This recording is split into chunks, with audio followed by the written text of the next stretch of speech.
New year dawns upon us. A lot to talk about in the realm of foreign policy, particularly here in the Asia Pacific. Someone who's a renowned foreign policy scholar and expert, former foreign minister of Singapore, and also former brigadier general in the Singapore Army, Mr. George Yeo. Thank you very much, and a happy New Year to you, Mr. Yeo. Thank you, Zeka. Thanks for having me on your program. Great honor. Thank you. So let's start with what is easily the biggest foreign policy challenge of recent times, and I suspect much of 2023 will also get decided by which way this story plays out, is the Russia-Ukraine war. It is going to enter its it's going to complete a whole year next month on the 24th of February. What is your assessment of where things stand as of right now in the 11th month of this war? And the million-dollar question that everybody wants to get an answer to is, how may this end? How could this war likely end? My fear is the protagonists are entering a long, dark tunnel from which they cannot easily reverse. And all of them would rather not be in the position they are now in. But this is history at play.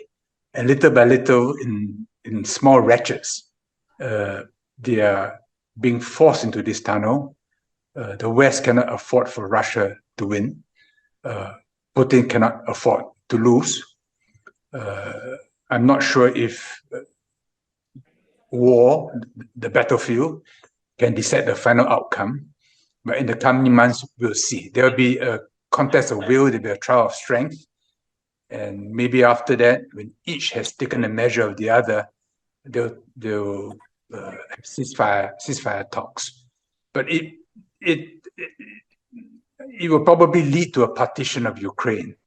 And there'll be no peace. I mean, we could have a situation like Kashmir, or the Korean Peninsula, or like Cyprus, which can go on for decades.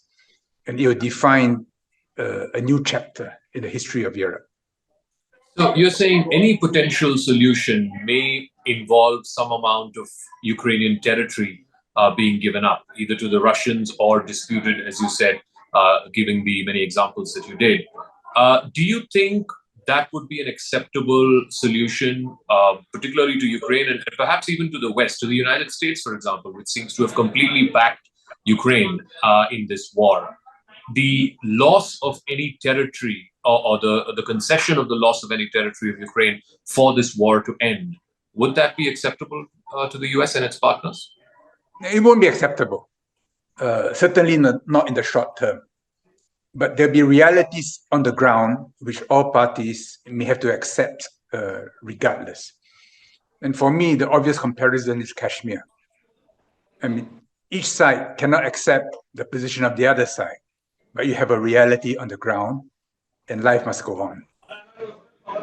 Let's talk about the impact that this war has had on the rest of Asia, the rest of the world.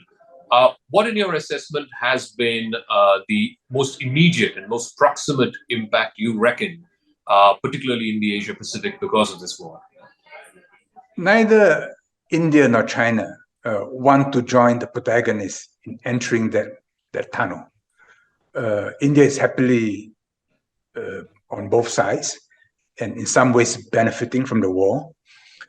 China is also benefiting from the war and is leaning a little in favor of Russia, but not too much. And the reason is because if for some reason Putin fails, then China will feel more exposed to the West. But at the same time, it doesn't want to get so involved in the conflict that it's got to take sides. Do you believe that this war has accentuated the process of bringing together China and Russia as possibly some kind of, if not a formal alliance, but an informal alliance to take on the United States and the established global order? I don't think so. I think China would want Russia to continue as a separate pole with which it has close relationship. We're entering a multipolar war, which is what China and India and Russia want. But it's difficult for the Americans to accept that this is a multipolar war. In a sense, difficult for the collective West to accept that this is a multipolar war. But it's going to be, and we are in the great transition. So, how do you see this? You call it a multipolar world. Some would call this as great power competition between China and the United States. How do you see that shaping itself, particularly here in the Asia Pacific and beyond? Well, the U.S. feels the U.S. feels its dominance threatened by the rise of China, which is a comprehensive power, and it encounters China in all dimensions, and it feels that China is growing a bit too fast, and maybe it could slow it down or even cut it down. So the Chinese are prepared for the U.S. to do all it can. In some ways, both sides are prepared for the possibility of war. China doesn't want it. In the US, there are many players. Some may want it, many don't want it.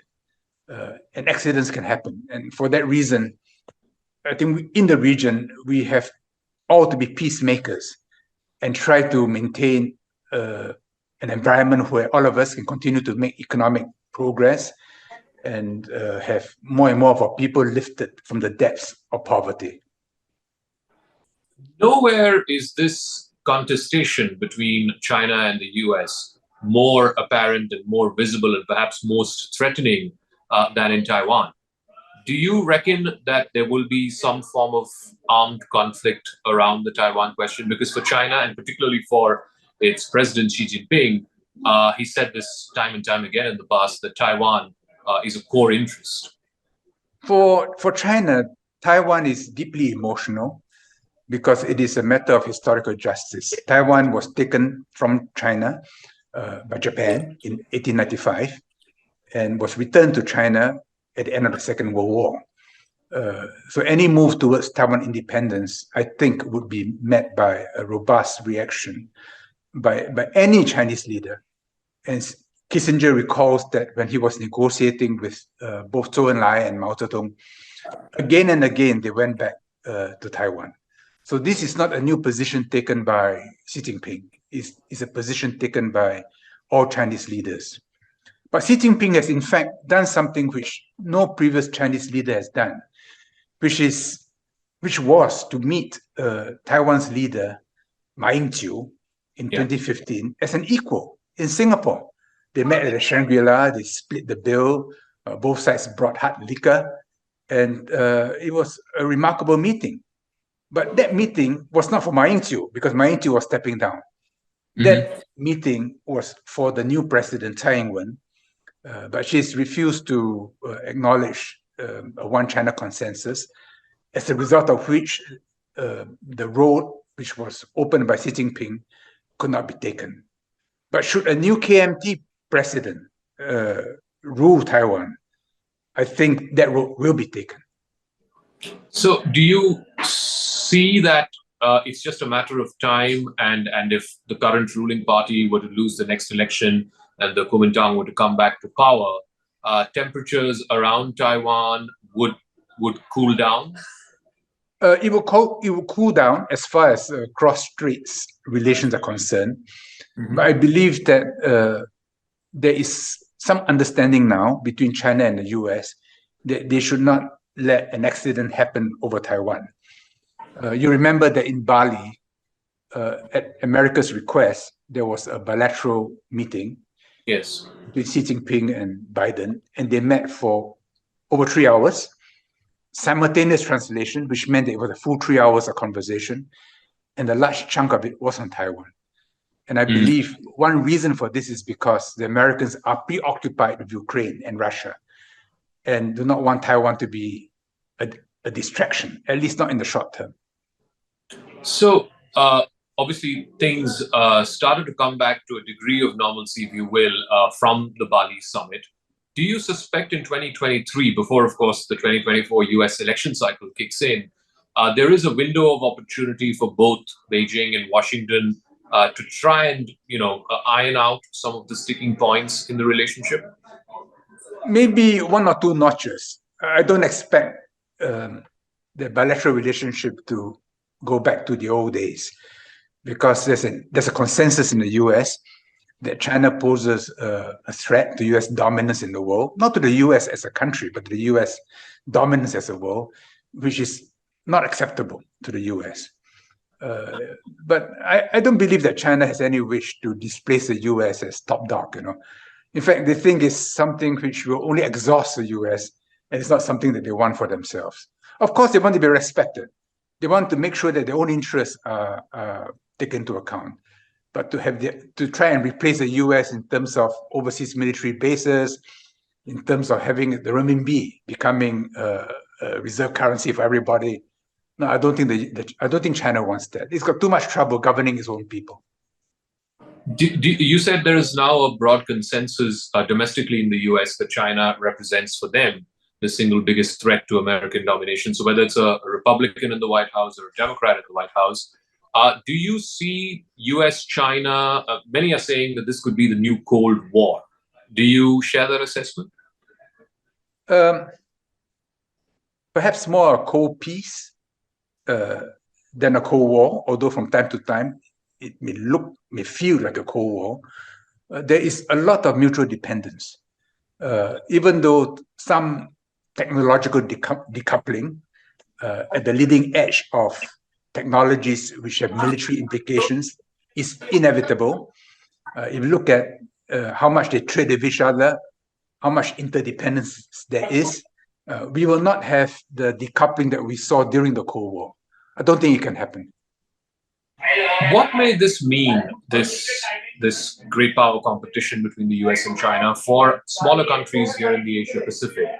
There are countries like the Philippines, Indonesia, Vietnam, Malaysia, even India, which all are very significantly invested with the United States militarily and economically. They're also big trading partners of China, but they also have these territorial disputes with China. So how should these smaller countries deal with this great power competition that's going on? No one in Southeast Asia wants China as an enemy because it is too big and too important to us economically, too important to our well-being. If the US doesn't force a choice, everyone will want the US in the neighborhood as well because it makes it more comfortable when they deal with China. But if the US forces a choice that is either me or China, I think the answer may not be what they wish for. But there's Southeast Asia, which is a collection of relatively small countries with no pretensions for dominance in any part of the world. Now, India is different. India is big enough to be a pole unto itself to play its own game. I would say for us in Southeast Asia, when China and the US are embroiled in conflict, it's like father and mother fighting, That's just not to take sides.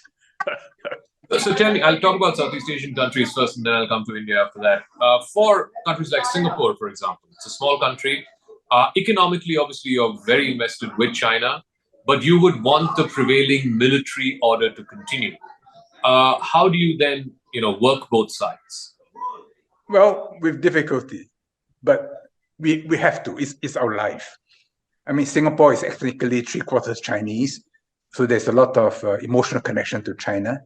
But at the same time, we know it is only the US which can keep our lifelines open, the sea lanes and the airways, and we need the US around to make sure that the arteries of trade are free flowing. 20 years from now, 50 years from now, what will be the dispensation? Well, we don't know, but everyone is worried about the present, but also calculating for the long term.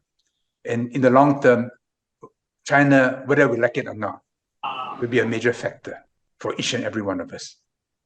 So let me talk about India. You said India is a big country. It's different from the other countries in Southeast Asia. It can take on China. And we've had pretty much an active scenario over the last couple of years, the border clashes. How does India also walk this balance? On the one hand, we are very much invested strategically and militarily with the United States. Yet at the same time, there is a direct challenge on the borders between India and China. So how do you see India navigating this? Well, India's best position is to sit on every table and to choose the best from every table, including China, as it has with Russia. The border problems, to me, are a temporary punctuation. Xi Jinping and Modi have taken care to foster a very deep relationship between themselves. I remember how Modi hosted Xi Jinping in Ahmedabad, and how Xi Jinping reciprocated by hosting him in his hometown in Xi'an, and how that most recent meeting was down in Mahabalipuram because of his Chinese connection and the China connection. I think the recent border problems were unnatural. I mean, think about it. Each side feels aggrieved. The Indian side feels passionately that China was in the wrong. I follow the Chinese media, and they feel passionately that India was in the wrong. And I don't know whom to believe. And I suspect that up in those high altitudes with low oxygen, before there was infrastructure, you might have patrolled the same ground at different times, and each believes that the line of control was further on the other side. And both sides now have better infrastructure. So now they're meeting each other more, and one would say, look, I was here last year, and the other would say, well, I was here 2 years ago, but I was here 5 years ago. Well, maybe both sides were right. So I think both sides should take a deep breath and say, look, what is really at stake? I watched how China settled its much more difficult border demarcation with Russia, and today it's no longer an issue. I watched how India settled its very complicated border problems with Bangladesh. And hey presto, it was settled. But both sides are completely capable of making enough concessions and really removing what is an unnecessary thorn in the side of their relations. I want to talk about... But I tell the Chinese side that, India fears China more than China fears India. And in India, there are still fresh memories of the 1962 war, which in China is largely forgotten. But I tell the Chinese side that, look, rather than always talk about 50-50, maybe it should be 55-45 in favor of India because of that history. But I'm from Singapore, so I can say what I want. But I mean well because I have close links to both sides. I want to talk a little bit about what's been happening domestically in China. This whole zero COVID and the unprecedented protests that we saw, in a sense, the sense is that the Chinese government had to sort of relent to the protests. How do you read that? Has that sort of given a reality check to Xi Jinping? Of course, he's the most powerful leader in China since Mao Zedong. But these protests and the fact that the government was forced to respond to these protests, do you see that as a reality check? No, there is a serious misreading of what has happened. When Xi Jinping invited Indonesia President Jokowi to Beijing, I think around July last year, he was sending a signal that he would be attending the Bali G20 summit.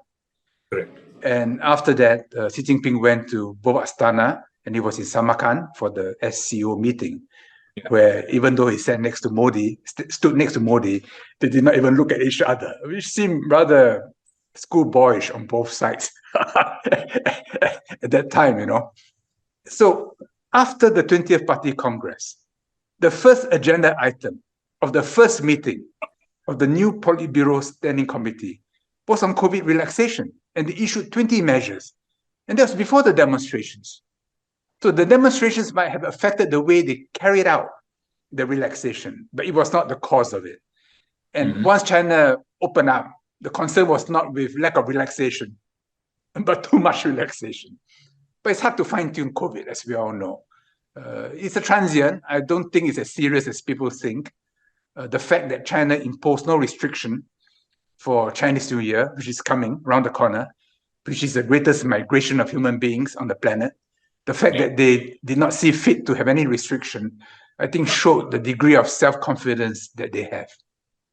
So how do you see, the other concern with China was about the economy. We've seen how growth rates have slipped, particularly in the last couple of years because of COVID. Do you see in 2023 China sort of correcting for the losses of the last few years, China getting back into high growth rate trajectories? Oh, you can already feel it. People are traveling, roads are clogged with traffic, and I think most serious commentators expect a sharp rebound of 5 to 6% this year.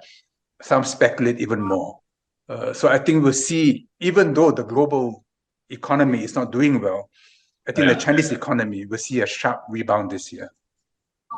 So this year, as India hosts the G20, do you think it'll be in the shadow of the Russia-Ukraine war? Do you reckon there will be some kind of conclusion to that war by September of this year, or will it continue to be the dominant thing, the thing that world leaders are most concerned about?